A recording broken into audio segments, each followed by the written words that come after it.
Captain James Walker stood at attention in his crisp blue uniform, trying to hide his amazement as he stared through the massive window of the transport ship. The Galactic Council station hung in space like a giant silver flower, its petals stretching out into the darkness. Each petal was the size of a small city, glowing with countless lights that sparkled like stars. "Amazing, isn't it?" asked the alien pilot. His blue skin glowed softly in the dim light of the cockpit. "First time most species see it. They can't speak for several minutes." Walker smiled politely. As humanity's chosen representative, he couldn't show too much wonder. Earth had finally received its invitation to join the Galactic Council after 50 years of watching their ships pass through the solar system. This was too important to mess up by looking like an awestruck tourist. The ship docked smoothly at one of the countless ports dotting the station's surface. Walker grabbed his simple briefcase, containing Earth's formal application, some diplomatic papers, and his personal sidearm. The council had allowed him to bring it as a cultural artifact. As he stepped through the airlock, 3 council representatives waited to greet him. They looked different from each other, one tall and thin with gray skin, another short and round with scales, and the third floating in midair like a glowing cloud. But they all wore the same expression, polite interest mixed with barely hidden superiority. "Welcome, Captain Walker," the tall one said. "I am First Speaker Rand. We are most pleased to finally welcome humanity to the council chambers." The floating one drifted closer. "I am Observer Mist. I notice you carry a projectile weapon. How quaint. We haven't seen one of those in active use for several thousand years." Walker kept his face neutral.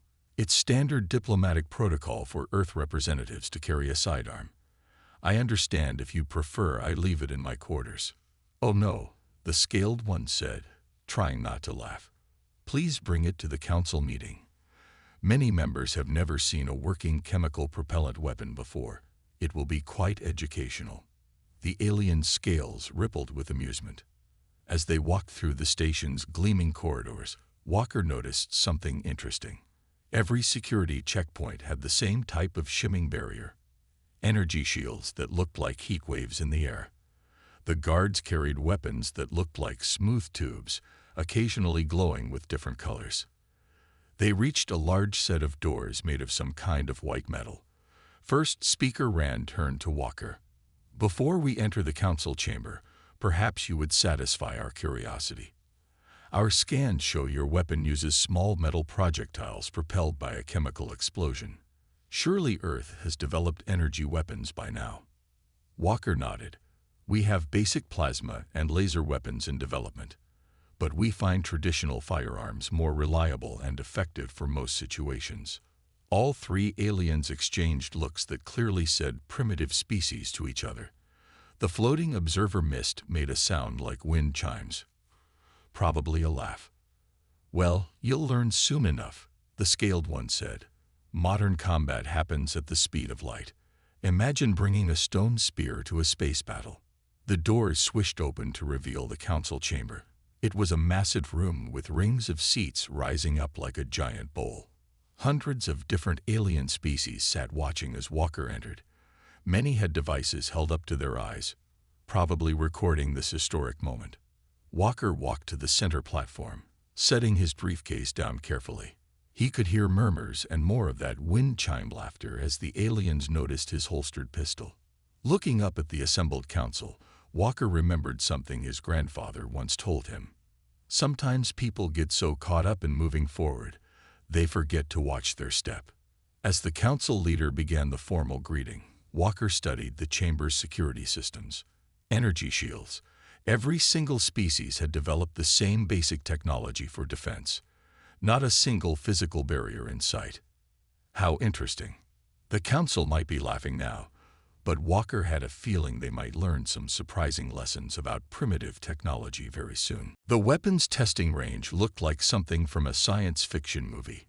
Captain Walker stood behind a thick, clear barrier, watching alien weapons turn targets into dust with colorful beams of light. Each blast was followed by polite applause from the council members who had come to watch the demonstration. Now, Captain Walker, first speaker Rand said, "It's time to show us what did you call it? Your firearm." Walker nodded and pulled out his standard-issue pistol. The gathered aliens leaned forward with expressions ranging from amusement to pity. He could hear them whispering about ancient technology and museum pieces. "Before I demonstrate," Walker said, "could you tell me more about your energy shields?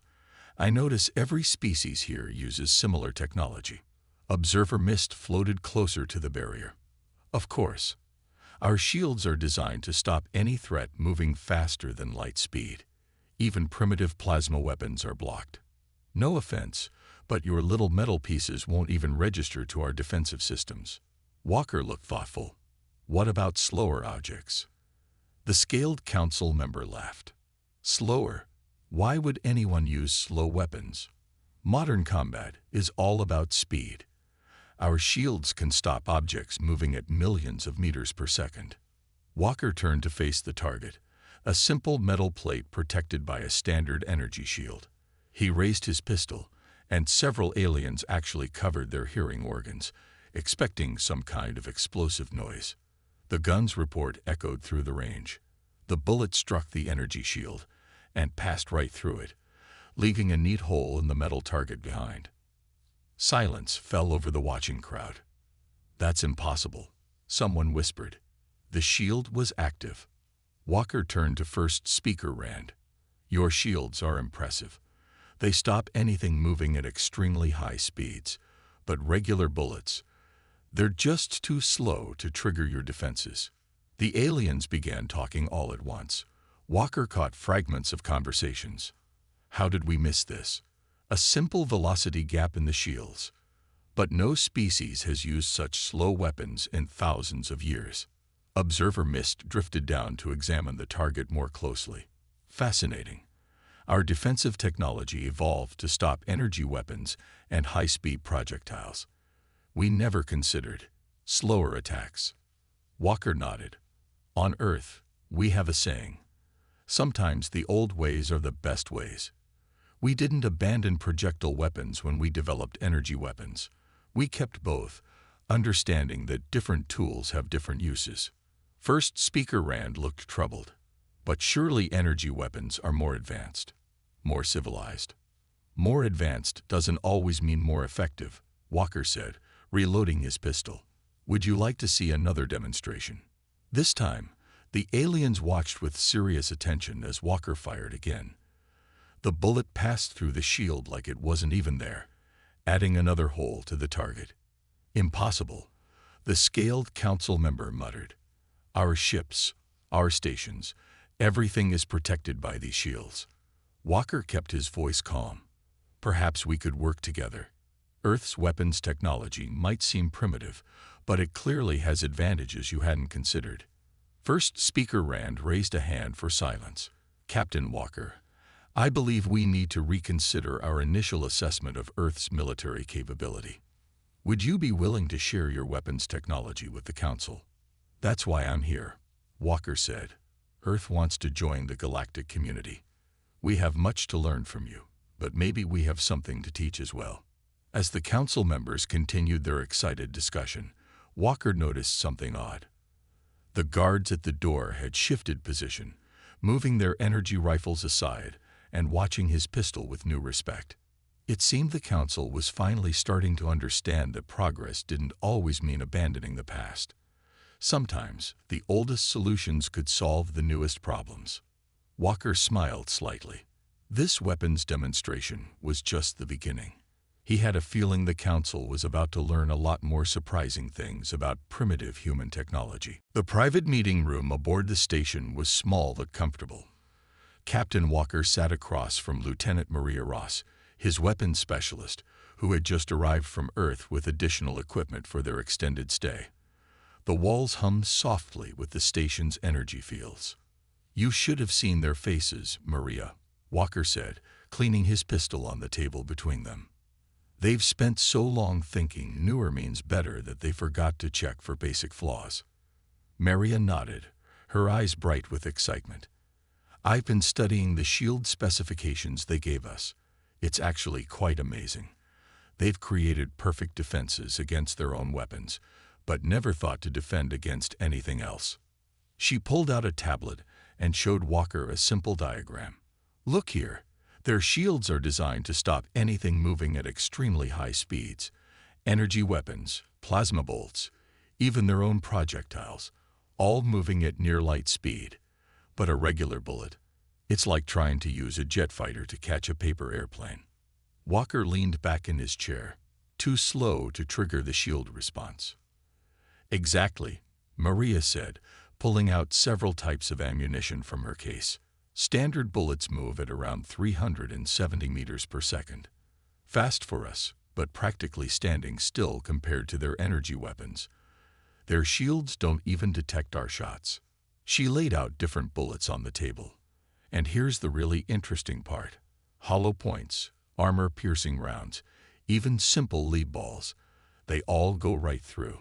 Their armor is designed to disperse energy weapons, not stop physical impacts. Walker picked up one of the bullets, turning it in his hand. So we've accidentally discovered their biggest weakness. They're so advanced, they've forgotten the basics. It's like they're wearing motorcycle helmets, Maria said with a small laugh. Great against high-speed impacts, but you could still throw a rock through the face shield. A soft chime interrupted their discussion. The room's computer spoke in a pleasant voice. Attention. The Council requests Captain Walker's presence for the formal weapons documentation process. Walker stood up, holstering his cleaned pistol. Time to go explain to the most advanced civilizations in the galaxy why they should be interested in gunpowder. Wait, Maria said, opening another case. Take these too. She handed him several magazines of different ammunition types. Show them what different bullets can do. They think all our weapons are the same. Just metal and explosions. Show them how wrong they are. Walker nodded, securing the extra magazines. As he turned to leave, Maria spoke again, her voice serious. You know what this means, right? Their entire defense system has this weakness. Every ship, every station, every piece of armor they've built. I know, Walker said quietly. That's why we need to handle this carefully. We're not here to frighten them. We're here to help them improve their defenses. Maria smiled, always the diplomat. But you have to admit, it's pretty funny. They invited us here thinking they'd teach us about advanced weapons. And instead, we're teaching them about the basics they forgot. Walker finished. Sometimes the old ways are the best ways. As Walker walked through the station's corridors toward the council chamber, he noticed the guards were watching him differently now. No more amused looks or barely hidden smirks. Now they studied his holstered pistol with serious interest, some even taking notes on small devices. The revelation about their shields had shaken the council's confidence, but Walker knew this was just the beginning. Earth had many more primitive technologies that might prove surprisingly effective. The real question was, how would the council react when they realized just how vulnerable they'd been all this time? He patted his pistol gently. Sometimes the simplest tools were the most effective, and sometimes looking backward was the best way to move forward. The emergency alarms caught everyone by surprise. Captain Walker was in the middle of his presentation about different types of ammunition when red lights began flashing throughout the council chamber. The peaceful atmosphere vanished instantly. Alert! Alert! The station's computer announced, unknown vessels approaching. Hostile intent detected. This is not a drill. First speaker Rand jumped to his feet. Impossible.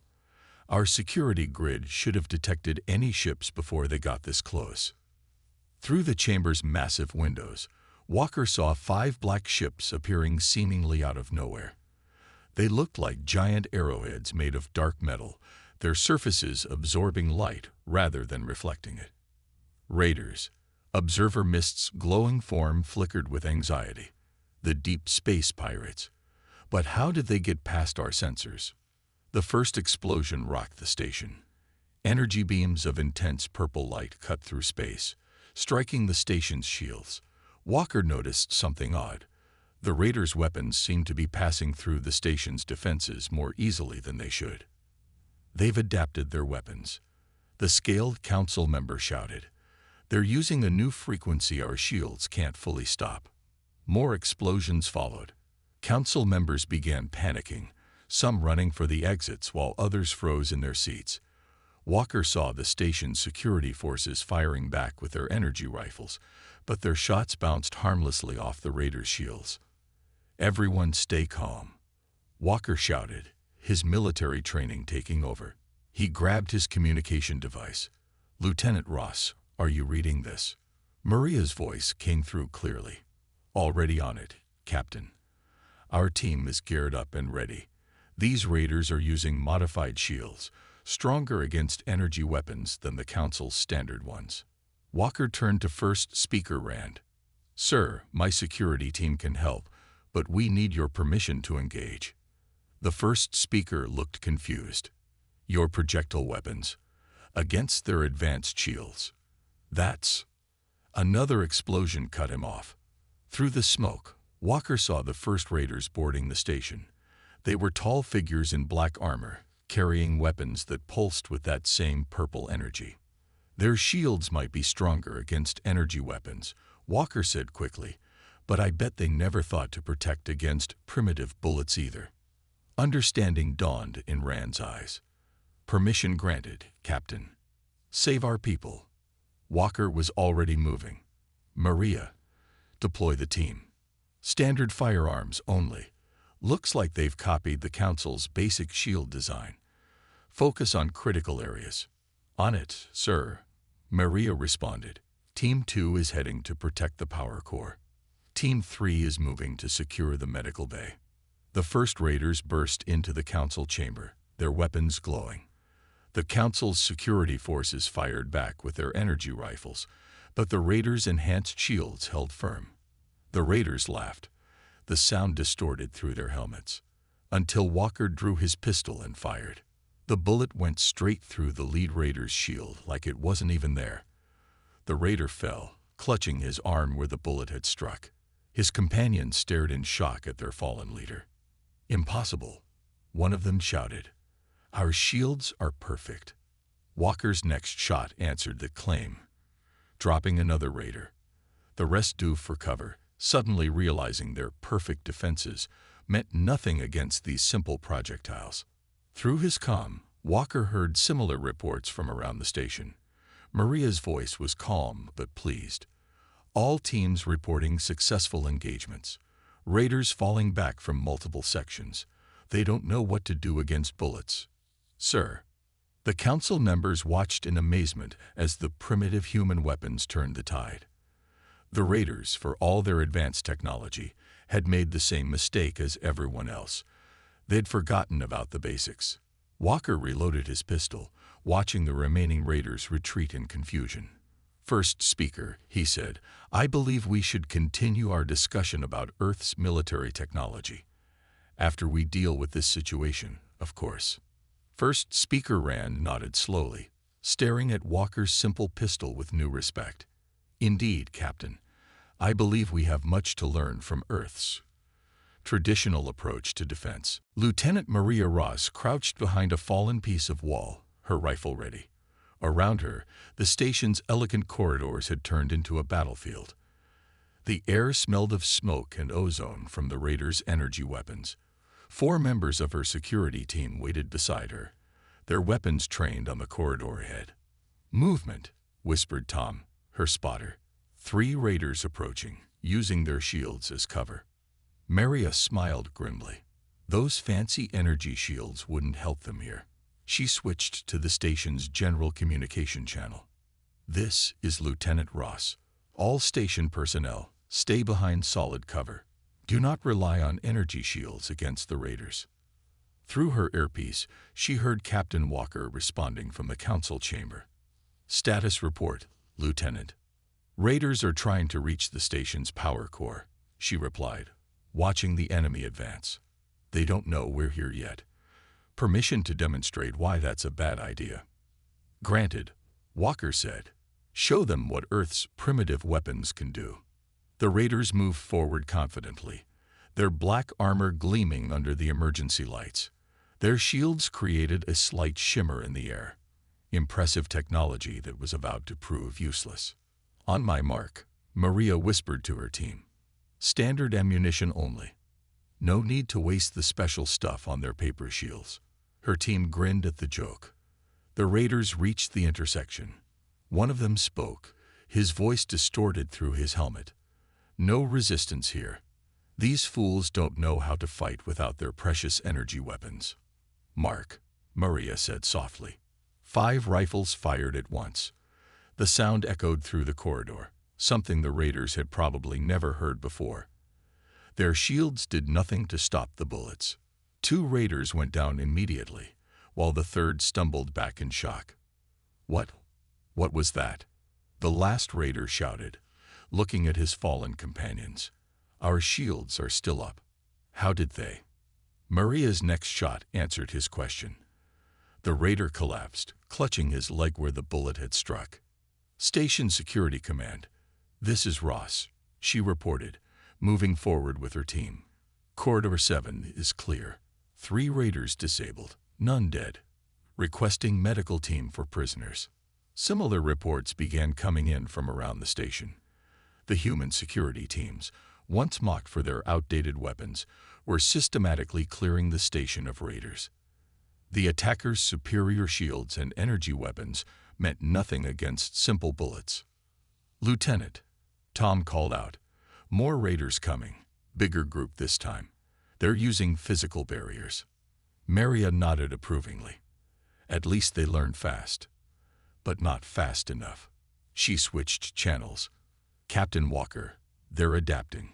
Starting to use real cover instead of relying on their shields. Good, Walker replied. That means they're taking us seriously now. But they're still not prepared for what comes next. Maria pulled out one of their special magazines, loaded with rounds designed specifically for piercing physical armor. Team, switch to AP rounds. Let's show them why humanity keeps improving our primitive weapons instead of abandoning them. The next group of raiders had learned from their companions' mistakes. They'd moved from cover to cover, not trusting their shields anymore. But they hadn't counted on armor-piercing rounds or on centuries of human experience in firefights. 3 minutes later, that group of raiders was also lying on the ground, their advanced armor defeated by weapons they had considered primitive just hours ago. Maria stood up, surveying the scene. All teams report in, she ordered. How many raiders left? The responses came quickly. West wing clear. Docking bays secured. Medical bay safe. One by one, each section reported victory. She switched to Walker's channel. Captain, the station is almost secure. Raiders are retreating to their ships. I think they've had enough of our museum pieces for one day. In the background, she could hear council members talking excitedly about the effectiveness of human weapons. Their tone was very different from the mocking laughter of just a few hours ago. Well done, Lieutenant, Walker said. I think we've made our point about the value of keeping some old technology around. Maria smiled, reloading her rifle with standard rounds. Yes, sir. Sometimes the old ways are the best ways. Captain Walker stood in the station's command center, surrounded by council military leaders. The large display screen showed the 5 raider ships still hovering nearby, their dark hulls threatening in the starlight. They're regrouping, First Speaker Rand said, watching the ships. Our boarding teams report the raiders have sealed off their airlocks. They're adapting to your projectile weapons. Walker nodded. That's what I was afraid of.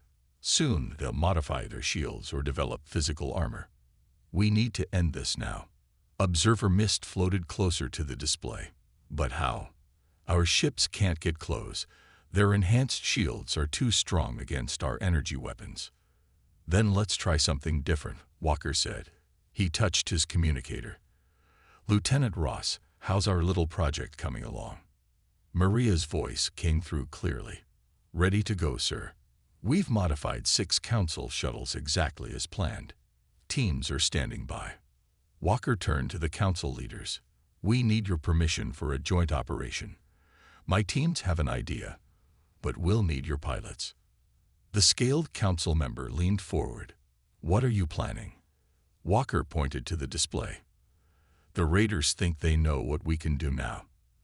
They're expecting bullets, so let's show them something new, a combination of your technology and ours. The command center buzzed with activity as Walker explained his plan. Council technicians worked alongside human engineers, combining their knowledge in ways neither side had considered before.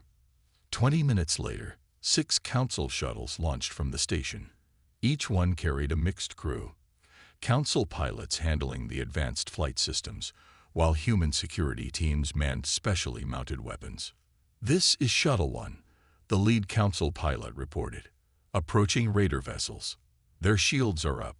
They're charging weapons." Walker watched the screen intently. "Hold course. Wait for it." The raiders fired first. Purple energy beams flashing across space. The shuttle's normal shields flickered under the assault, but held. "Now," Walker ordered. The shuttle's energy weapons fired, not at the raiders' ships, but at the space around them. The energy blasts created a brilliant light show and a perfect distraction. While the raiders focused on the energy attacks, hidden ports opened in each shuttle's hull. Regular, simple, chemical-powered guns emerged, loaded with specially designed shells. "All teams, fire when ready," Maria commanded from her shuttle. The guns roared in the silence of space. Regular bullets wouldn't have reached the raider ships. But these shells were different, propelled initially by gunpowder, then accelerated by small energy drives once they cleared the shuttle's shields. The raiders never saw it coming. Their shields, designed to stop pure energy weapons or high-speed projectiles, couldn't handle these hybrid attacks. The shells pierced their defenses easily, striking engines and weapons systems with deadly accuracy. Direct hits on all targets.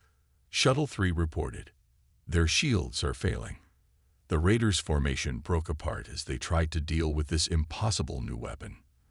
Their own energy weapons seemed weak now, barely scratching the shuttle's enhanced shields, modified with lessons learned from the boarding battle. "This is impossible," one of the raider captains transmitted. "Your weapons, they can't." "Surrender now," Walker broadcast to all ships. "Your shields can't stop our weapons, and we have more surprises ready if you want to continue." One by one, the raider ships powered down their weapons. Their captain's voice came through, heavy with defeat. "We surrender. But how? How did you defeat our advanced technology?" Walker smiled. "By combining the old with the new. Sometimes the best solution isn't the most advanced one. It's using everything you have, working together." First Speaker Rand turned to Walker, his expression thoughtful. "Perhaps we were too quick to dismiss Earth's technology as primitive. There is much wisdom in keeping knowledge from the past while moving into the future. That's why Earth wants to join the Council," Walker said, "not just to learn from you, but to help create something new together. After all, the best defense isn't just having the newest weapons, it's having every option available." The command center erupted in cheers as the last raider ship was secured. Humans and aliens celebrated together, their previous prejudices forgotten in the joy of shared victory. 1 week after the raider attack, the council chamber looked very different. The damage had been repaired, but the attitude of its occupants had changed completely. Where there had once been mocking smiles at Earth's primitive technology, now there was genuine respect. Captain Walker stood at the center of the chamber, Lieutenant Ross at his side. Before them, the full Galactic Council had gathered for a special session. First Speaker Rand addressed the assembly. 7 days ago, we thought we were welcoming a primitive species that needed our guidance. We laughed at their weapons and dismissed their methods as outdated." He paused, looking around the chamber. "We were wrong." Observer mist floated forward, their glowing form bright with excitement. The raiders had copied our shield technology and improved it. They thought, as we did, that this made them invincible. But they made the same mistake we had. Assuming newer always meant better. Walker watched as images appeared in the air above the chamber, recordings from the battle. Human security teams defending the station with their primitive guns. the modified shuttles combining old and new technology to defeat the Raiders' ships. The humans, the scaled council member said, showed us something we had forgotten. Progress isn't about abandoning the past. It's about building upon it. Lieutenant Ross stepped forward when invited. We've prepared detailed reports on how we modified the shuttles, she said. The combination of chemical propellants and energy drives proved very effective. We believe this hybrid approach could be adapted for many other purposes. The chamber erupted in excited discussion. Council members from dozens of species were already talking about possible applications, ways to combine their advanced technology with simpler, proven methods. Captain Walker, first speaker Rand said, raising his hands for silence. The Council has voted unanimously. Earth is granted full membership in the Galactic Council, effective immediately. Applause filled the chamber. Walker noticed that even the security guards were clapping, their energy rifles now worn alongside simple projectile weapons. Additionally, Rand continued, we request that Earth establish a permanent military advisory committee. Many council species wish to learn from your experience in maintaining and adapting traditional warfare methods alongside modern technology. Walker nodded. Earth would be honored. We have much to learn from the council as well. Together, we can create defenses that use the best of both old and new. As the formal ceremony continued, Walker thought back to that first day, when the council had laughed at his pistol. Now those same council members were eagerly examining the hybrid weapons developed by human and alien engineers working together. Quite a change, Maria whispered beside him. Remember when they call our guns museum pieces? Walker smiled. Now they're installing railgun batteries alongside their energy weapons. Turns out museums can teach us important lessons. After the ceremony, first speaker Rand approached them privately. I must admit something, Captain. When you first arrived, I thought Earth would be just another primitive world we needed to guide into the future. Instead, you taught us that true advancement means remembering where you came from. That's humanity's greatest strength, Walker replied. We don't abandon tools that work just because we found new ones. Sometimes the old solutions are still the best ones. As they looked out the chamber's windows at the stars beyond, Walker saw council ships practicing new maneuvers. Some had been modified with physical armor alongside their energy shields. Others carried both energy weapons and traditional projectile guns. What happens now? Maria asked. Now we move forward together, Walker said. Earth joins the galactic community, bringing our own knowledge and experience. And maybe we help remind everyone that progress isn't about throwing away the past. It's about building on it to create something better. First speaker Rand nodded in agreement. Indeed. And to think, this all started because we laughed at a simple gun. Sometimes, Walker said with a smile, the simplest things can teach the most important lessons. Outside the window, a new ship appeared, Earth's first official council vessel. Its hull gleamed with advanced metals, energy shields shimmed around it, and both energy weapons and railguns stood ready on its surface. It was a perfect symbol of what humanity had brought to the galaxy, the wisdom to remember that moving forward doesn't mean leaving everything behind.